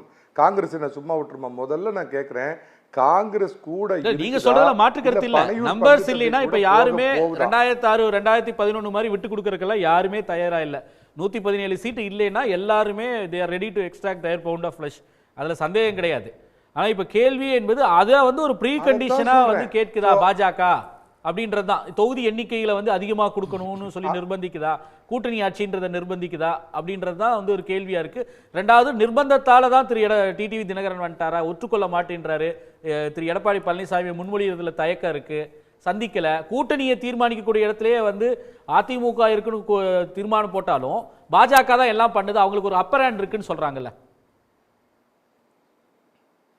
முதல் காரணம் சார், பாஜகவுக்கு உறுதியான ஒரு நிலைப்பாடு என்னன்னா தமிழகத்தில் இருக்கின்ற அவங்க பார்வையில் இந்த தேச விரோத ஆட்சியை அகற்றணும். அதற்காகத்தான் திரு எடப்பாடி பழனிசாமியோட அவங்க கைகோர்த்தாங்க. அவங்க கட்சியை வளர்த்தணுங்கிறது எல்லாத்துக்குமே நேச்சுரலாக உள்ள பாயிண்ட்டு. ரெண்டாவது சார், இன்னைக்கு அவங்க மத்தியில் ஆளுங்கட்சியாக இருக்கிறாங்க. நான் மாற்றி கேட்குறேன், தமிழகத்தில் வந்து இன்னைக்கு இது திமுக எதிர்கட்சியாக இருந்து மத்தியில் காங்கிரஸ் ஆளுங்கட்சியாக இருந்தால் காங்கிரஸ் எந்த அளவுக்கு அவங்கள இது பண்ணியிருக்கும். ஏற்கனவே அறிவாலயத்தில் 63 சீட்டு எப்படி வாங்கினாங்கிற ரகசியம் ஊர் உலகத்துக்குலாம் தெரியும். இது இட் இஸ் குவைட் நேச்சுரல். மத்தியில் ஒருத்தர் ஆளுங்கட்சியா இருக்கு, மாநிலத்தில் ஒருத்தர் எதிர்கட்சியா இருக்கிறப்ப எடப்பாடி வந்து 58 சீட்டு கொடுத்துற போறாரா? அவரே ஒத்துக்கிட்டார், அவரே கொடுக்க. எடப்பாடி பழனிசாமி அவர்கள் பாஜக கேட்கிற 58 சீட்டுக்கு ஒத்துப்பாரா? அமைச்சரவைக்கு ஒத்துக்கிறாரா? திரு கருணாநிதி அவர்கள் பயந்துகிட்டு 63 இடம் கொடுத்த மாதிரி 2019 திரு 2021 எடப்பாடி பழனிசாமி சீட்டு கொடுக்காம நான் யார் என்று தெரிகிறதா, தீ என்று புரிகிறதான்னு புரிய வச்சு எடப்பாடி பழனிசாமி. நான் ஜீவசகாப்தன்ட்டு உண்மையாலுமே பர்சனலா ஒன்று கேட்கிறேன். அவர் அதிமுக மேல அவர் ஆதங்கப்படதை நான் ஏத்துக்கிறேன். நான் கூட சும்மா சொல்றாரோன்னு நினைச்சேன். நான் என்ன நினைக்கிறேன்னா, பாஜக எந்த விதத்தில் தமிழகத்தில் வந்து ஆதிக்கம் செலுத்தக்கூடாதுங்கிறத நானும் உடன்படுறேன் சார். தயவு செஞ்சு உங்கள்கிட்ட ஒரு வேண்டுகோளாக வைக்கிறேன். அதிமுக நான் கேள்விப்பட்ட வரைக்கும் 175 தொகுதியில் வந்து நிற்க போகிறாங்க. 175 தொகுதியிலும் நீங்கள் வந்து அதிமுகவும் ஜீவசகாப்தன் கடும் பிரச்சாரம் பண்ணி பாஜக தமிழ்நாட்டில் நுழையக்கூடாது, பாசிச பாஜக பிரச்சாரத்துக்கு ஆளா இல்ல, பத்திரிகையாளர்கள் எல்லாம் கூப்பிட்டு பிரச்சாரம் பண்ண சொல்லி கேட்டிருக்கீங்க சார். இதெல்லாம் அதிகப்பட்டவர். ஓட்டு கேட்டாருன்னா நிச்சயமா ஓட்டு அதிகமா விழுவோம் அப்படிங்கிற ஒன்று கேட்டுக்கிறேன். ஒன்று சொல்லிடுறேங்க, நாளைக்கு பிரதமர் தெல்ல தெளிவாக எடப்பாடி பழனிசாமி தான் எங்களுடைய வேட்பாளர், எடப்பாடி கருப்பண கவுண்டர் பழனிசாமி மகன் அவர் தான் எங்களுடைய வேட்பாளர் அறிவிக்க போறாரு. கையை முறுக்குறாங்க விஜய்னு சொல்றீங்க ஒரு பக்கம், இன்னொரு பக்கம் பிஜேபி சின்னத்தை கொடுத்துட்டாங்கன்னு சொல்றீங்க. கப்பு முக்கியம் பிகிலு, ஆனா கப்பு உனக்கு இன்னும் ஒரு 20 வருஷத்துக்கு கிடைக்காது பிகிலு. சரி, ரைட். சூர்யா, அதாவது மோடி தமிழ்நாட்டில் 2014 அதிகாரத்திற்கு வரும்போது இங்கே ஒன்றும் நடக்கலை, 19 நடக்கலை, 24 நடக்கலை. இப்போ நீங்கள் மீண்டும் வந்து இப்போ அவர் வந்து அவருக்கு ஓட்டு கேட்டு வந்த போதே இங்கே நடக்கலை. அப்போ வந்து இன்னொருத்தருக்கு அவர் ஓட்டு கேட்டு அதுலேயும் ஒரு ஒட்டு கூட்டுக்கு போட்டுக்கிட்டு வந்து கேட்டார்னா நடந்துருமா அப்படிங்கிறது ஒரு கேள்வி. மக்கள், தமிழ்நாட்டு மக்கள் அதை ஏற்றுக்கிற மாட்டாங்க. ஒன்று. ரெண்டாவது, இவர் தமிழ்நாட்டிற்குள் வருவதற்கே முதலில் தகுதியற்றவர். ஏன்னா எல்லா இடத்துலையும் போய் தமிழர்கள் திருடர்கள்ங்கிறாங்க. ஒரிசாவில் போய் என்ன பேசிட்டு வந்தாங்க, சாவி எங்கே இருக்குது, தமிழ்நாட்டில் இருக்குது அப்படிங்கிறாங்க. தமிழ்நாட்டுக்கும் தமிழர்களுக்காக இவர்கள் செய்தது என்ன? டிஎம்கே அலையன்ஸ் அப்படிங்கிறது நேச்சுரல் அலையன்ஸ். ஒரு கொள்கையின்பால் எல்லாரும் ஒன்று சேர்ந்து நிற்கிறார்கள். ஆனால் இவர்கள் யாரின்பால் ஒன்று சேர்ந்து நிற்கிறாங்க? திமுக எதிர்ப்பு இருந்தால் ஒன்று சேர்ந்து நிற்கிறாங்க? இல்லை. இவர்கள் இப்போ ஈடி கூட்டணி, அது இந்தியா கூட்டணினா இது ஈடி கூட்டணி. ஈடி மிரட்டலில் தான் இங்கே ஒரு வண்டி பூரா ஓடிக்கிட்டே இருக்கு. எல்லாருமே கேஸை போட்டுற வேண்டியது, கயிறை கட்டி விட்டுற வேண்டியது, அது வாட்டுக்கு சுத்தம். எங்கிட்டாவது போச்சுன்னா பிடிச்சி என்ன செஞ்சிடும், இழுத்துக்கிறோம். இதுதான் நடக்கும். ஜனநாயகன் அவர் வந்து மக்களுக்காக பேசுவதற்காக, மக்கள் பிரச்சனையை பேசுவதற்காக வந்தார். அவர் பிரச்சனையை மக்கள் பூரா பேசிக்கிட்டு இருக்கான், அவர் பேச மாட்டேங்கிறாரு. அதுதான் பிரச்சனையே இங்கே. இது ஒன்று. நான் ஒன்று சுருக்கமாக சொல்லிடுறேன். எல்லாருக்கும் ஆசை இருக்கலாம், ஆனால் நான் வந்து திமுக அதிமுக ஜெயிக்கும் போது அதிமுக ஜெயிக்கும்னு சொன்னவன். இன்னைக்கு இருக்கக்கூடிய தமிழ்நாட்டினுடைய கண்டென்ட்ல திமுக மேல ஒரு வலிந்த எதிர்ப்பு அலை அப்படிங்கிறதுலாம் எதுவுமே இல்லை. திமுகவுக்கு எதிர்ப்பு அலை என்று எதுவும் இல்லை.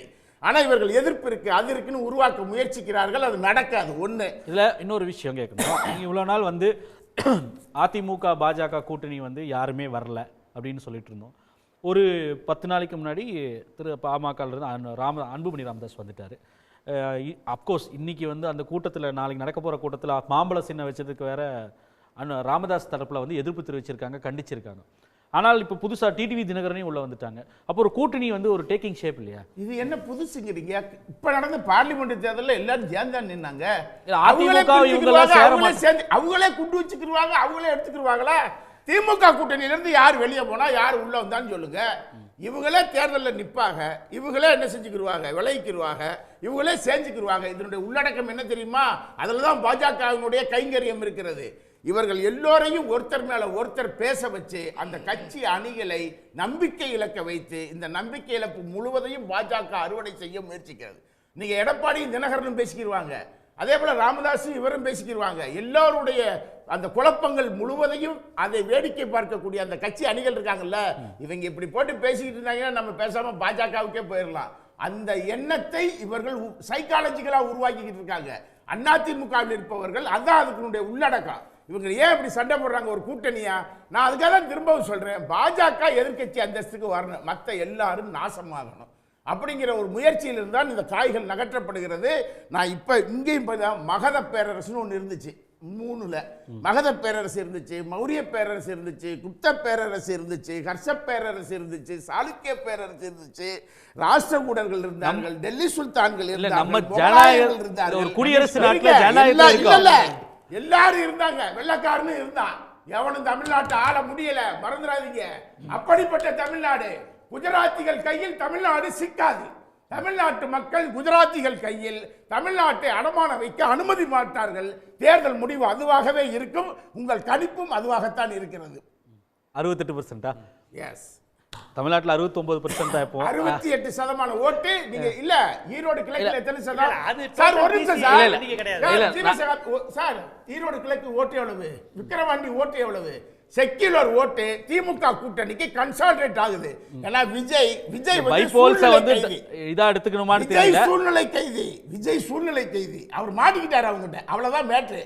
அவரை வச்சு கொஞ்சம் உடைக்க முயற்சி நடக்காது. இல்ல தேமுதிக இதுல முடிவெடுக்காம இன்னும் இருப்பதற்கான காரணம் என்ன? தேமுதிகவும் பாமகவும் பாமகவுக்கு என்ன சார் இருக்கு? அவங்க ஒரு சமூகத்துக்கு அப்பாவுக்கும் மகனுக்கும் இருக்கிற ஓட்டு.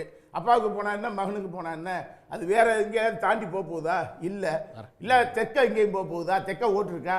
இல்ல. தேமுதிக 2% ஓட்டு வாங்கினவங்க. விஜயகாந்தினுடைய ஒரு இறப்பு அனுதாபத்தில் அவர் இது பண்ணி போனார். கடந்த சட்டமன்ற தேர்தலில் அவங்க வாங்கினது 2.18% ஓட்டு சார். யார்? அவங்க விஜயகாந்த் வாங்கினது. அவர் இருக்கும்போதே வாங்கினது. அம்மாவுக்கு ஒரு முயற்சி எடுக்கிறாங்க, இந்த பக்கம் போகணுமா அந்த பக்கம் போகணுமான்னு ஒரு முயற்சி எடுக்கிறாங்க. அவர்கள் எங்கே வந்தாலும் லாபம்தான், எங்கே போனாலும் யாருக்கும் நட்டம் இல்லை. நன்றி. பாக்கி ஒருவேளை I must thank Surya Xavier. நான் பல தளங்களில் சொன்ன ஹிஸ்டாரிக் எவிடன்ஸை சொன்னதுக்காக நானும் அதில் உடன்படுகிறேன். கவனிச்சுக்கங்க. கருத்து என்னன்னா திமுக அதிமுக பாஜக பாஜக கமலீகரம் செய்தும் என்பது நேரேட்டிவ். ஏன்னா எடப்பாடி பழனிசாமி 2021 இதே பிஜேபியோட அலையன்ஸ் வச்ச போது பிஜேபிக்காரங்கெல்லாம் நான் சொன்னேன், நாங்கள் சொல்கிறது தான் முதலமைச்சர், நாங்கள் 60 சீட்டு கேட்போம். எடப்பாடி பதிலே சொல்ல மாட்டார். என்ன பியூட்டினா முடிச்சிடுவார், ஃபினிஷ், 25 கொடுக்குறேன் வச்சுக்கப்போ. ஆனால் கலைஞர் கருணாநிதி 2001 வாஜ்பாய் கேட்டார்னு 3 சீட் எக்ஸ்ட்ரா கொடுத்தாரு. 21 அது ஒன்று மட்டும் இல்லை, 63 கொடுத்ததை பற்றி நான் பேச மாட்டேன், அரசியல் ஆகிடும். ஆனாலும் சென்ட்ரலுக்கு கேட்டால் டிஎம்கே கொடுத்துருக்கேன், ஏடிஎம்கே கடந்த முறை கொடுக்கல. இத்தனைக்கும் சென்ற முறை 303 சீட்டை வச்சுட்டு பலத்தோடு இருந்தது மோடி அரசாங்கம். இப்போ அப்படி இல்லை, தயவில் தான் இருக்காங்க. நாளைக்கு திமுக தயவில் கூட இருக்கலாம், எனக்கு தெரியாது. இதெல்லாம் அரசியல் எதுவும் நடக்கலாம். ஆனால் அகையினால எடப்பாடியினுடைய இம்பார்ட்டன்ஸை குறையவே குறையாது. அவரை முன்னிறுத்தி தான் தேர்தல் கள காணுவார்கள். அதுதான் பலன் தரும். பிஜேபிக்கு நல்ல அரசியல் ஒரு பாயிண்ட் நான் மறந்துடுவேன், அதுக்காக please allow me to speak. ஒரே ஒரு பாயிண்ட் தான். பிஜேபி பக்கா பாலிடிக்ஸ்னு திரும்ப திரும்ப சொல்கிறேன் இல்லையா, அவங்களுக்கு தெரியும் நமக்கு இங்கே மார்க்கெட் இல்லை. மார்க்கெட்டுங்கிற வார்த்தையை தம்பி கூட நான் யூஸ் பண்ணுவேன்னு தெரியும். அதில் இந்த மாநிலத்துக்கு இதுதான் ஒர்க் அவுட் ஆகும்னு தெரிஞ்சுக்கிறதுனால இவங்க நம்மளுடைய பாலிசியோ நம்மளுடைய ஐடியாலஜியோ இங்கே செல்லுபடியாகுதுன்னு பிஜேபி கிளியராக தெரியும். ஆனால் அவங்களுடைய ஆளையோ அவங்களுடைய கேண்டிடேட்டையோ அவங்களுடைய ஆட்களையோ முன்னிறுத்தி இங்கே களங்காண மாட்டாங்க. அதிமுக தான்.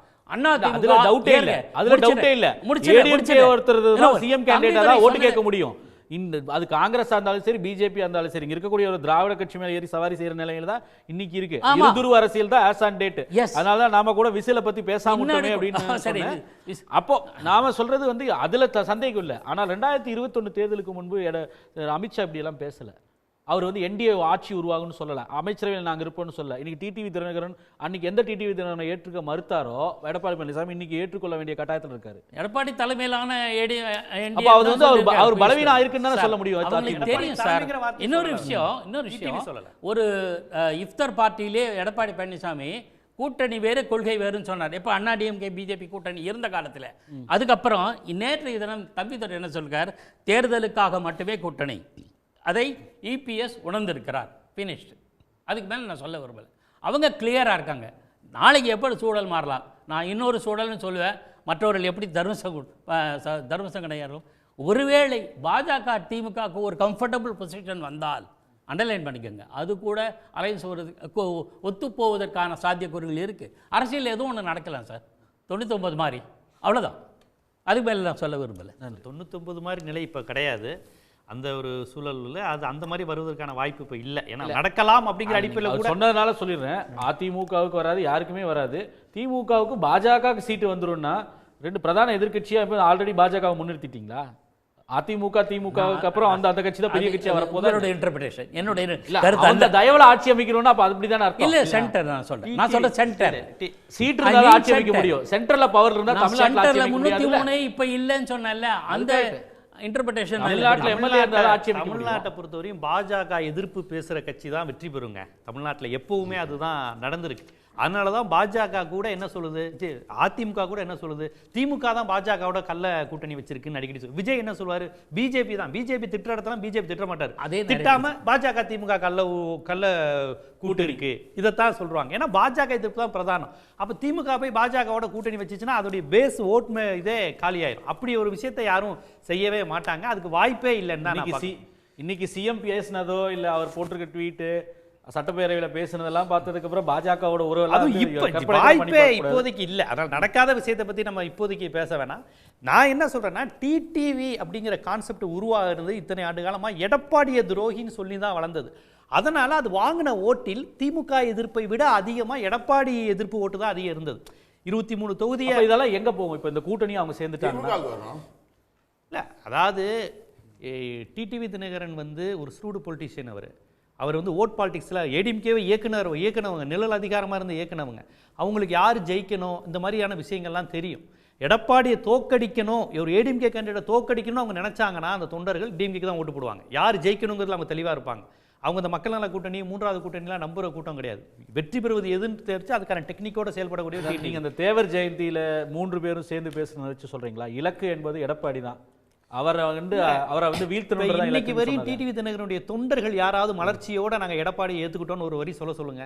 அந்த மாதிரிலாம் அவங்க சொல்லவே இல்லை. ஸோ இவர்கள் எடப்பாடி எதிர்ப்பு வேற ஒன்றும் இல்லை. ஓபிஎஸ் கடந்த முறை ரெட்டலையை பின்னுக்கு தள்ளினதுக்கு ராமநாதபுரத்தில் திமுக மறவர் குடும்பங்களே ஓட்டு போட்டிருந்தது ராமநாதபுரத்தை பொறுத்தவரை. ஏன்னா அது அந்த இடத்துல அவங்க எப்படி பார்த்தாங்கன்னா, ஒரு மாதிரி இந்த கட்சியை மாயத்தேவர் உருவாக்கின கட்சியை இவங்க முழுக்க இன்னொரு சாதி கட்சியாக மாற்றிட்டாங்க. செயற்குழியில் வாட்டர் பாட்டிலை வீசுகிறாங்க ஓபிஎஸ் மீதுங்கிறது சவுத்தில் அது ஒரு மாதிரி ஆயிடுச்சு. அவங்களாம் ஓபிஎஸ் மீது உள்ள பிரியத்தில் போடலை. இல்லை, அந்த காயெல்லாம் இப்போ ஆறி இருக்காதா? இப்போ அந்த 1 இயர் டைமில் இன்னும் 2-3 மாதம் இருக்காதெல்லாம் சரியாயிடும் அப்படின்றாரு. அது மட்டும் இல்லைங்க, அந்த 10.5% சவுத்தில் வேற மாதிரி எதிர்மறையாக இருந்தது. அதெல்லாம் அவங்க மக்கள் இன்னைக்கு அது பேசுவரில் இருக்கா இன்னைக்கும்? ஆமாம், டிஎன்டி கோரிக்கை இன்னும் இருக்குல்ல. டிஎன்டி 68 சமுதாயம் இருக்குல்ல, பிரமலைக்கலர் இருளர்லேருந்து 68 சமுதாய மக்களுடைய கோரிக்கை. அதற்கு துரோகம் செய்தவர் எடப்பாடி. ஓபிஎஸ் அப்போ சவுத் சைடு ஓபிஎஸும் ஆர்பி உதயகுமாரும் இல்லை டிஎன்டி நமக்கு கிடைச்சிரும் அப்படின்னு சொன்னாங்க. அங்கே ஒரு 10.5 எடப்பாடி பேசினாரு. எடப்பாடி டிஎன்டிங்கிற வார்த்தையே வாயில பேசலையே. அப்போ இந்த எலக்ட்ரல் காம்பினேஷனை வெறும் ஜாதிக்குள்ள சுருக்கியா பார்க்க முடியும்? இல்லை, ஜாதிக்குள்ள மட்டும் சுருக்கி பார்க்கறது இல்லைங்க. பட் இவங்க அதுக்குள்ள தானே அரசியல் பண்றாங்க. நம்ம அப்படி சுருக்கி பார்க்கல.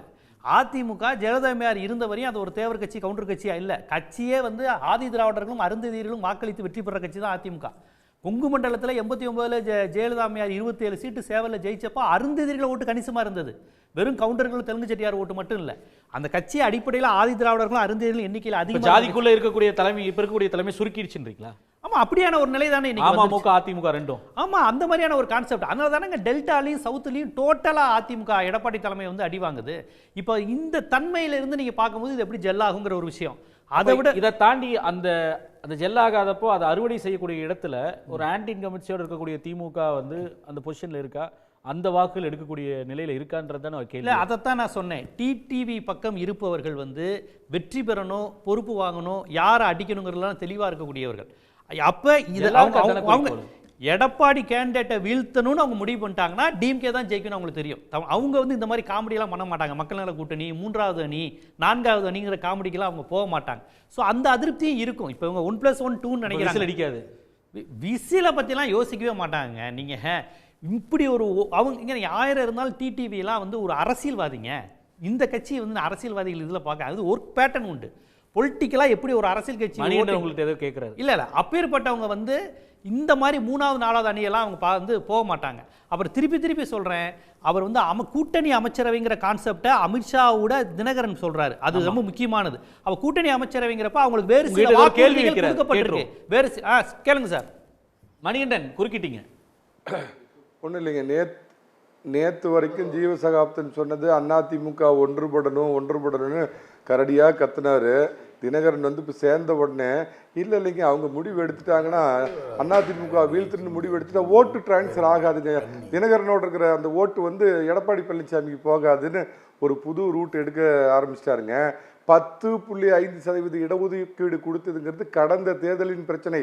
ஒரு தவறுக்காக ஒரு தேர்தலில் தண்டித்த மக்கள் மீண்டும் தண்டித்தது அடுத்த தேர்தலில் தண்டித்தது அல்ல. 2G வழக்கு உட்பட தமிழ்நாட்டில். நன்றி நன்றி. இப்ப டைம் இல்ல. நன்றி நன்றி. அதே தேவரிட மக்களுக்கு ஏர்போர்ட்டுக்கு வந்து தேவருடைய பெயரை வைக்கணும், அவருக்கு பாரத் ரத்னா பட்டம் கொடுக்கணும் அப்படின்னு எடப்பாடி கேட்டிருக்காரு. திமுக இது வரைக்கும் கேரளா ஏர்போர்ட் அந்த கவர்மெண்ட் கேக்குது, நான் அதானிக்கு தான் கொடுப்பேன்னு சொன்னது யாரு? ஏன் கொடுக்கல? கேரளா கவர்மெண்ட்டுக்கு ஏன் கொடுக்கல? அதானிக்கு போய் கான்ட்ராக்ட் கொடுத்தது யாரு? 10 கோடி 15 கோடி கம்யூனிஸ்ட்.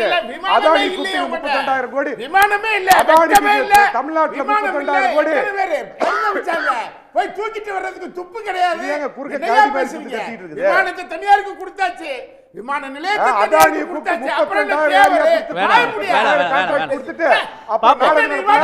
நன்றி நன்றி. கருத்து தெரிவித்த அனைவருக்கும் நன்றி. மீண்டும் சந்திப்போம். இது கேள்விக்களம். உடனுக்குடன் செய்திகளை தெரிந்து கொள்ள சன் நியூஸ் பெல் ஐகானை கிளிக் பண்ணுங்க.